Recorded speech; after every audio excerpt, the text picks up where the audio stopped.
바레인에 있는 이명박 전 대통령은 지금 어떤 심경일까요? 정말 검찰 포토라인에 서게 될까요? 이분의 입장이 매우 궁금해집니다. 이명박 전 대통령의 참모였다가 오히려 사찰을 받았던 분인데요. 정두원 전 의원 연결해 보겠습니다. 정두원 전 의원님 안녕하십니까? 네, 안녕하세요. 네, 가톨릭 평화방송에 무려 6년 만에 나오셨습니다. 네, 그랬어요. 네, 청취자들에게 인사 한 말씀 해주실까요? 네, 청취자 여러분 안녕하십니까? 오랜만입니다. 네, 단도직입적으로 여쭤보겠습니다. 이명박 네. 전 대통령 요즘 의원님 많이 하시는 말씀대로 정말 종친 겁니까? 아니, 적폐청산이란 말은 사실 말 자체가 거부할 수 없는 말이긴 하지만 네네. 또 지금 그 일들이 또 정치보복적인 성격을 띠고 있는 것도 사실이에요. 그래가지고 네. 코너에 몰려 있죠. 네. 그러니까 이제 목표가 결국 MB를 포털라인에 세우는 것이 최종 목표인 것처럼 느껴지거든요. 네. 결국 그렇게 될 것 같은데요. 아, 그럼 이 전 대통령이 검찰 포토라인에 언제쯤 서게 될 거라고 보시나요? 근데 지금 아직은 뭐가 약해요. 아, 그렇게 보세요. 아직 뭐 딱 떨어진 게 안 나와요. 무슨 군 기무사 데크 사건 때문에 김관진 장관 구속됐지만 네네. 구속영장에도 MB 관련은 빠졌거든요. 그러니까 네. 아직 뭐가 이제 딱 이렇게 걸린 게 아직 안 나오는 거죠. 네. 아직은 조금 더 혐의랑 이런 증거가 더 구체화돼야 된다고 보시는 거죠? 근데 쉽지는 않아 보여요. 왜냐하면 그분은 워낙 또 조심스럽고 또 치밀한 분이라서 네. 쉽게 이렇게 엉성하게 일을 하지 않거든요. 아, 검찰 수사가 관건이겠네요. 아니 그 검찰 수사라는 게 죄가 있으면 이제 그걸 처벌하는 건데 그냥 그걸 다 뒤져가지고 이렇게 하는 것도 좀 이상해요. 표적 수사 같이는 보이고. 근데 또 잘못이 있으면 처벌을 해야 되는 거 아닙니까? 글쎄요. 그런데 그런 식으로 하면은 전직 대통령 중에서도 살아날 사람이 누가 있겠어요. 저는 이명박 대통령을 옹호하려고 그런 게 아니라 네. 이런 일들은 무슨 정권 때마다 벌어졌던 일이거든요. 그러니까 네. 이런 건 좀 그만했으면 좋겠어요. 네. 그 이 전 대통령의 출국 직전에 감정풀이 정치보복 언급했는데 그러면 정 전 의원님도 일리가 있다고 보시는 거군요. 그런 측면이 있죠. 그러니까 이제 이명박 대통령 재임 중에 노무현 대통령이 싸웠다가 이제 사실 돌아가셨잖아요. 네네. 그러니까 이제 다 감정이 있을 수밖에 없죠. 근데 감정으로 국정을 운영한다는 거는 사실 그것도 옳지는 않은 거죠. 네. 그 이 전 대통령의 발언으로 보면 일단 군과 국정원의 정치 개입 의혹을 전면 부인한 걸로 봐야 되나요? 어떻게 보세요? 일단 부인하겠죠. 그리고 정치 개입을 했는지 이제 네. 그거는 나도 모르죠. 그렇지만은 나 했다 그러겠어요. 했어도 안 했다 그러겠죠. 근데 밝혀내기가 쉽지 않아 보인다 이거죠. 네. 그 이 전 대통령이 불법까지 저질러 가면서 박근혜 대통령 당선을 도울 이유가 없다고 했습니다. 이건 어떻게 보셨습니까? 제가 알기로도 박근혜 대통령을 좋아하지 않았어요. 그리고 저 사람은 대통령이 돼서도 안 되고 될 수도 없다 그렇게 얘기를 했는데 네. 그래도 이제 문재인 대통령이 되는 것보다 박근혜 대통령이 되는 게 낫겠죠. 사후를 생각하면. 결국 이런 일이 벌어졌잖아요. 그러니까 네. 이제 도울 수는 있는데 예를 들면 원세훈 원장 같은 경우는 자기가 이제 또 자기 보신을 위해서 또 그렇게 했던 측면도 있는 것 같고요. 네. 왜냐하면 다음 정부에서도 자기도 좀 해보든지 살아남든지 이제 하려고 해서 무리했던 게 있고. 네. 그런데 일단 김관진 장관 얘기도 기무사 인원을 늘리고 이 사람을 우리 사람을 뽑아라 이 말 갖고 구속시키고 그러기에는 좀 엉성하죠. 약하죠. 아직은 더 증거가 나오지 않는 이상은 구속까지는 힘들다고 보시는 거네요. 네. 네. 그 이 전 대통령은 자신이 박근혜 정권 블랙리스트 희생자라는 주장도 지금 하고 있습니다. 박근혜 정권 당시에 모 가수가 청계천 아리랑을 부르려고 했더니 청계천이라는 단어를 빼고 노래하라는 지시를 받았다. 결국 자신도 피해자라는 주장입니다. 이건 어떻게 보세요? 무슨 얘기죠, 그런 얘기. 누가 그런 얘기를 했대요? 너무 치졸한 얘기 같은데요. 네, 언론에서 흘러나오고 있습니다. 네. 그런 얘기는 뭐 그냥 일고의 가치도 없는 얘기고요. 네. 그렇게 보시는군요. 더불어민주당 송영길 의원이 어제 이명박 전 대통령의 해외 비밀 계좌 의혹을 제기했는데 혹시 이 부분은 들으신 내용이 있나요? 그것은 뭐 주진우 기자가 이제 자기가 뭐 눈으로 봤다고 그러고 다니니까. 얘기가 나오고 있습니다. 네. 예, 근데 이제 그것도 좀 이상한 게 그렇다면 저 이명박 대통령 측에서 저 사람 엉뚱한 소리 하고 다닌다고 그러고 이제 뭘 걸든지 해야 되는데 또. 대응이 없었어요. 예, 그것도 좀 이상해요. 그러면 뭔가 좀 혐의가 있다고 볼 수도 있는 걸까요? 그런데 이제 대통령 재임 중에 이명박 대통령 경우. 네. 이제 다스에서 김병준한테 돈을 받아냈거든요. 피해자들 많은데 그 사람들은 하나도 못 받아냈는데 다스만 유독 140억이라는 돈을 받아내는데. 그랬습니다. 제가 그 당시에도 그렇게 느꼈어요. 이건 너무 정말 이 정권에서 벌어진 일 중에 가장 치졸한 일이 될 것이다. 그건 뭐 그걸 꼭 그 대통령 재임 기간 중에 그걸 그렇게 받아내야 되는 건지. 그래서 그런저런 일 때문에 MB 대통령은 국민들로부터 이렇게 호감을 받고 있지 않는 것 같아요. 그러니까 지금 이렇게 거들어주는 사람이 없잖아요. 근데 좀 안타깝죠. 예. 근데 이명박 전 대통령 출국 직전에 옛날 청와대 참모들하고 장시간, 5시간에 걸쳐서 대책회의 했다고 하는데 이거 지금 같이 거들어주고 계신 거 아닌가요? 그 몇 사람이야 뭐 하겠죠. 근데 예를 들어서 박근혜 대통령 같은 경우는 무슨 뭐 태극기 집회라고 그러잖아요. 근데 네. 국민 중에서 뭐 MB를 이렇게 뭐 옹호하고 뭐 이거는 뭐 보복이다 그러고 나서고 있는 그런 세력이 없잖아요.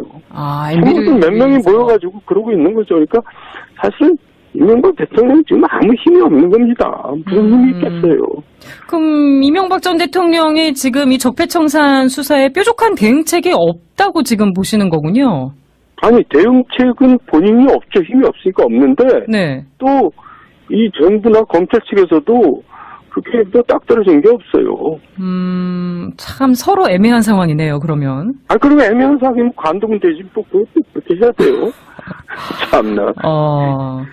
그 이명박 전 대통령과 함께 바레인으로 출국한 지금 이동관 전 청와대 홍보수석 검찰이 뭐 방송 제작, 인사 문제에 개입한 단서를 잡고 곧 소환할 거라는 얘기가 나오고 있습니다. 이동관 전 수석 혐의는 어떻게 보세요? 그것도 제가 구체적인 걸 모르죠. 근데 뭐 어느 정도 때나 다 방송에 개입했어요. 그러니까 뭐 개연성은 있죠. 그건 뭐 소위 우파 진영이나 좌파 진영이나 모든 정권 때마다 다 그렇게 했고 네. 모든 정권 때마다 또 사장들 몰아내고 다 그랬어요. 늘 보던 장면이에요. 네. 이동관이라고만 안 그랬겠어요. 뭐 특별하다고 보진 않으시는 거군요. 예. 그 이전 대통령 지금은 뭐 국군사이버사령부의 댓글 공작 관련 의혹을 많이 받고 있습니다만 뭐 4대강 자원외교 방산비리 사자방 의혹까지 검찰 수사가 더 확대돼야 된다고 보시나요? 어떻게 보세요? 사자방은 박근혜 정부 때 무지 뒤졌어요. 박근혜 정부가 이명박에 대한 보복을 하려고 했는데 안 됐어요. 그러니까 또 뒤져봐야 안 나올 겁니다. 그러니까 지금 정권에 있는 사람들은 좀 뭘 착각을 하고 있어요. 뭐 대단한 게 있는 걸로 아는데 사실 뭐 대단한 거 없어요. 제가 알기로는. 근데 해외 비밀 계좌 의혹 이 부분은 자원외교하고도 연결될 수 있는 부분 아닌가요? 그래서 그거는 뭐 주진우 기자가 뭐 자신 있게 얘기하는데도 아무 얘기가 없는 거 보면 그건 수상하긴 하죠. 조금 더 수사가 진행돼야 될 것 같기도 합니다. 이 부분은. 그거는 지금 수사가 진행되는지 모르겠어요. 네. 그 이명박 전 대통령이 자유한국당을 떠났더니 친이계 전현직 의원들한테 복당을 지시했다는 말이 들립니다. 이게 실제 그랬을 가능성이 있다고 보시나요? 친이계가 어디 있나요? 그리고 이명박 대통령이 그런다고 그 말을 듣나요? 그 사람이 무슨 힘이 있다고? 그런 것도 다 오해예요. 지금 이명박 대통령이 이래란다고 이러고 저러는다고 저런 사람이 어디 있어요. 근데 뭐 이전 대통령을 만났다는 현직 의원분들 실명이 막 거론되고 있습니다, 지금. 근데 뭐 만나긴 만나겠죠. 근데 이명박 대통령이 도움이 되나요? 이명박 대통령이 지금? 도움도 안 된 사람 말을 듣겠어요? 그런 게 다 뭐 괜히 쓸데없는 오해예요.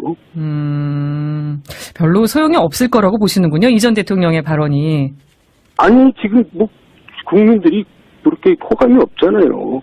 사실 은근히 뭐 좀 무슨 꼴을 당하는 꼴을 봤으면 좋겠다 이렇게 생각하는 사람도 많은 것 같아요. 그러니까 네. 굉장히 좀 외로운 거죠. 네. 그 자유한국당 정치보복특위가 구성돼 있는데 이명박 전 대통령을 향한 적폐청산의 칼날을 좀 막아줄 수 있을까요? 막긴 뭘 막아요. 이것도 칼날은 다 정권이 쥐고 있는데 그냥 근데 또 거기서도 그렇게 뭐 열심히 뭐 하는 것 같지도 않고 그래요. 뭐 내용을 알아야지 열심히 하죠. 이명박 전 대통령의 호위무사가 없는 것 같습니다. 말씀하시는 거 들으면. 네, 그런 면에서 좀 문제가 있죠.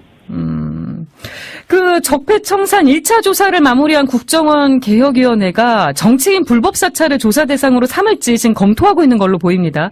사찰 대상이 되셨던 분이잖아요. 이거 어떻게 생각하세요? 글쎄 제 문제이기도 하지만은 네.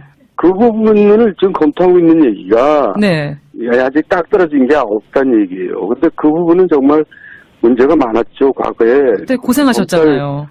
검찰 수사를 부실하게 했거든요. 그러니까 무슨 뭐 청와대 행정관을 호텔에 불러다가 조사하고 끝내고 컴퓨터를 다 파손시키고 없애버렸잖아요.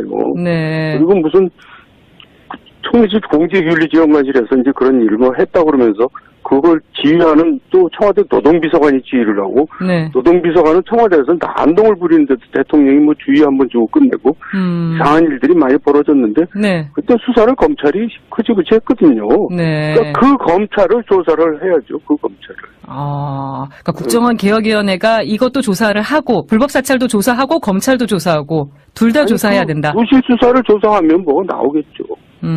그렇게 보시는군요. 화제를 좀 바꿔서요. 어제 바른정당 유승민 대표가 선출됐습니다. 예상됐던 일이긴 한데 어떻게 보셨어요? 뭐 초라한 승리죠. 뭐 그게 별로 뉴스가 됩니까? 근데 뭐 어제 유승민 대표 수락연설에서 아주 비장하게 얘기를 했습니다. 춥고 배고픈 겨울이 시작됐는데 한 마음으로 뭉치면 된다. 예. 지금 유승민 대표에게 어떤 리더십이 필요하다고 보세요? 리더십이 있으면 이런 일이 벌어졌겠어요. 리더십이 없으니까 벌어졌죠. 그러니까 혼자 그냥 그렇게 울부짖고 있는 거죠. 뭐 이미 정치인 거죠. 뭐 뭐가. 유승민 대표도 정쳤다. 아니 그건 뭐 당연한 얘기죠. 지금 다 떠나고 뭐 또 떠날 사람들이 지금 뭐 가두고도 못하고 있는 실정인데 뭐. 일단 뭐 유승민 대표 입장에서는 추가 탈당을 막는 게 급선무인데 중도 보수 대통합 카드를 꺼냈습니다. 이거 가능하다고 보시나요? 아니까 다 망한 집에서 뭐 그렇게 얘기해봐야 무슨 메아리가 있겠어요. 그러니까 뭐 그냥 저 부질없는 메아리죠. 그래도 국민의당하고의 연대나 통합 이 부분은 가능하지도 할 수도 있지 않을까요? 그러니까 국민의당도 지금 흔들흔들하잖아요. 그러니까 호남 의원들이 이제 결국 민주당으로 많이 갈 것 같고, 네. 그 남은 사람하고 또 바른당 남은 사람하고 또 뭐 합친다고 이제 그럴 겁니다. 정기국회 끝나면. 그렇게 보시는군요. 네. 그러면 앞으로 자유한국당하고 바른정당 보수 적통성 대결은 어떻게 전망하세요? 아니 무슨 이미 다 끝난 얘기죠. 무슨 바른당이 무슨 보수 적통성을 얘기해요. 그리고 또 자유한국당도 보수 적통성이라고 얘기하기도 힘들어요. 거기 뭐 그야말로 극우 세력들이 드글드글 하잖아요. 친박을 비롯해서. 그러니까 옛날 그냥 도로 새누리당이 돼버렸는데 네. 뭐 보수 지금 37%가 무응답층이거든요. 여론조사라면. 그러니까 네. 과거에 보수를 지지했던 사람들이 자유한국당에도 별로 눈길을 안 돌리는 거죠. 보수라고 생각하지 않는 거죠. 근데 네. 정 전 의원 예전부터 그 보수 혁신 강조하고 책도 내셨었잖아요. 네. 지금 이런 상황 그럼 어떻게 보십니까? 뭐 지금 보수는 당분간 별로 이제 오랫동안 정말 힘을 못 쓸 겁니다. 그러니까 정부 여당만 살판났죠. 정부 여당의 가장 큰 원군이 친박 세력이죠. 친박이 있는 한 지금 보수 쪽은 뭐 힘을 못 쓸 테고요. 네. 이제 결국 한 세대가 지나서 지금 있는 사람들 다 물러나고. 네. 이제 그래야지 다시 뭐 일었을지 말든지 할 겁니다. 지금 아까 말씀해 주신 대로 국민의당이 내홍을 겪고 있어서 다시 양당제가 되는 거 아니냐 이런 말도 나옵니다. 정계 개편은 그러면 양당제로 갈 수도 있다고 보시나요? 그러니까요. 대통령제하고 다당제는 궁합이 안 맞고 또 소선구제하고 다당제하고도 궁합이 안 맞기 때문에 벌어지는 일입니다. 그러니까 네. 결국 양당제로 다시 회귀를 하죠. 선거에 가까우면서. 그렇게 보고 계시는군요. 네. 끝으로 이 자유한국당 홍준표 대표가 지방선거에서 서울시장 선거에 출마할 가능성은 어떻게 보십니까? 어제 민병도 의원이 저희 방송에서 홍준표 대표와 리턴 매치하고 싶다고 했는데 가능성이 있다고 보시나요? 홍준표 대표가 자기가 안 한다고 그랬는데요. 그리고 서울시장 나가면 되겠어요, 어디. 그러니까 이제 되지도 않을 거니까 안 나간다고 그랬겠죠. 근데 또 자유한국당에 마땅한 후보가 없다는 말도 들립니다. 누가 나가도 되겠어요, 지금. 자유한국당에서. 아, 그럼 내년 지방선거에서 자유한국당 서울시장 선거는 어렵다고 지금 보시는 거군요. 지금 같아가지고 뭐 당연히 어렵죠. 그렇게 보시는군요. 네. 아니, 다 그렇게 보고 있습니다. 다만 그런 게 아니라. 네. 네, 알겠습니다. 지금까지 정두원 전 의원과 이야기 나눠봤습니다. 앞으로도 종종 이 시간에 배웠으면 좋겠습니다. 네, 감사합니다. 네, 오늘 말씀 잘 들었습니다. 네. 자기가 이제 또, 자기 보신을 위해서 또 그렇게 했던 측면도 있는 것 같고요. 네. 왜냐면 다음 정부에서도 자기도 뭐 좀 해보든지 살아남든지 이제 하려고 해서 무리했던 게 있고. 네. 그런데 일단, 김관진 장관 얘기도 기무사 인원을 늘리고 사람을 우리 사람을 뽑아라. 이 말 갖고 구속시키고 그러기에는 좀 엉성하죠. 약하죠. 아직은 더 증거가 나오지 않는 이상은 구속까지는 힘들다고 보시는 거네요. 네. 네. 이 전 대통령은 자신이 박근혜 정권 블랙리스트 희생자라는 주장도 지금 하고 있습니다. 박근혜 정권 당시에 모 가수가 청계천 아리랑을 부르려고 했더니 청계천이라는 단어를 빼고 노래하라는 지시를 받았다. 결국 자신도 피해자라는 주장입니다. 이건 어떻게 보세요? 무슨 얘기죠, 그런 얘기. 누가 그런 얘기를 했대요? 취재로, 죄가 있으면 이제 그걸 처벌하는 건데, 그냥 그걸 다 뒤져가지고 이렇게 하는 것도 좀 이상해요. 표적수사같이만 보이고. 근데 또 잘못이 있으면 처벌을 해야 되는 거 아닙니까? 글쎄요. 그런데 그런 식으로 하면은 전직 대통령 중에서도 살아날 사람이 누가 있겠어요. 저는 이명박 대통령을 옹호하려고 그러는 게 아니라. 네. 이런 일들은 무슨 정권 때마다 벌어졌던 일이거든요. 그러니까. 네. 이런 건 좀 그만했으면 좋겠어요. 네. 이 전 대통령의 출국 직전에 감정풀이 정치보복 언급했는데, 그러면 정 전 의원님도 일리가 있다고 보시는 거군요. 그런 측면이 있죠. 그러니까 이제 이명박 대통령 재임 중에 노무현 대통령이 싸웠다가 이제 사실 돌아가셨잖아요. 네네. 그러니까 이제 다 감정이 있을 수밖에 없죠. 근데 감정으로 국정을 운영한다는 거는 사실 그것도 옳지는 않은 거죠. 네. 이 전 대통령의 발언으로 보면 일단 군과 국정원의 정치 개입 의혹을 전면 부인한 걸로 봐야 되나요? 어떻게 보세요? 일단 부인하겠죠. 그리고 정치 개입을 했는지 네. 그거는 나도 모르죠. 그렇지만은 나 했다 그러겠어요. 했어도 안 했다 그러겠죠. 근데 밝혀내기가 쉽지 않아 보인다 이거죠. 네. 이 전 대통령이 불법까지 저질러 가면서 박근혜 대통령 당선을 도울 이유가 없다고 했습니다. 이건 어떻게 보셨습니까? 제가 알기로도 박근혜 대통령을 좋아하지 않았어요. 그리고 저 사람은 대통령이 돼서도 안 되고 될 수도 없다 그렇게 얘기를 했는데. 네.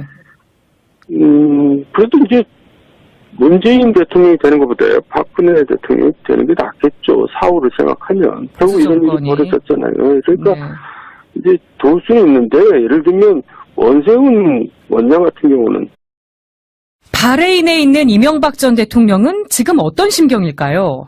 정말 검찰 포토라인에 서게 될까요? 이분의 입장이 매우 궁금해집니다. 이명박 전 대통령의 참모였다가 오히려 사찰을 받았던 분인데요. 정두원 전 의원 연결해 보겠습니다. 정두원 전 의원님 안녕하십니까? 네, 안녕하세요. 네, 가톨릭 평화방송에 무려 6년 만에 나오셨습니다. 네, 그랬어요. 네, 청취자들에게 인사 한 말씀 해주실까요? 네, 청취자 여러분 안녕하십니까? 오랜만입니다. 네, 단도직입적으로 여쭤보겠습니다. 이명박 전 대통령 요즘 의원님 많이 하시는 말씀대로 정말 종친 겁니까? 아니, 적폐청산이란 말은 사실 말 자체가 거부할 수 없는 말이긴 하지만 네네. 또 지금 그 일들이 또 정치보복적인 성격을 띠고 있는 것도 사실이에요. 그래가지고 지금 코너에 몰려 있죠. 네. 그러니까 이제 목표가 결국 MB를 포털라인에 세우는 것이 최종 목표인 것처럼 느껴지거든요. 네. 결국 그렇게 될 것 같은데요. 아, 그럼 이 전 대통령이 검찰 포토라인에 언제쯤 서게 될 거라고 보시나요? 근데 지금 아직은 뭐가 약해요. 아, 그렇게 보세요. 아직 뭐 딱 떨어진 게 안 나와요. 무슨 군 기무사 데크 사건 때문에 김관진 장관 구속됐지만 네네. 구속영장에도 MB 관련은 빠졌거든요. 그러니까 네. 아직 뭐가 이제 딱 이렇게 걸린 게 아직 안 나오는 거죠. 네. 아직은 조금 더 혐의랑 이런 증거가 더 구체화돼야 된다고 보시는 거죠? 근데 쉽지는 않아 보여요. 왜냐하면 그분은 워낙 또 조심스럽고 또 치밀한 분이라서 네. 쉽게 이렇게 엉성하게 일을 하지 않거든요. 아, 검찰 수사가 관건이겠네요. 아니 그 검찰 수사라는 게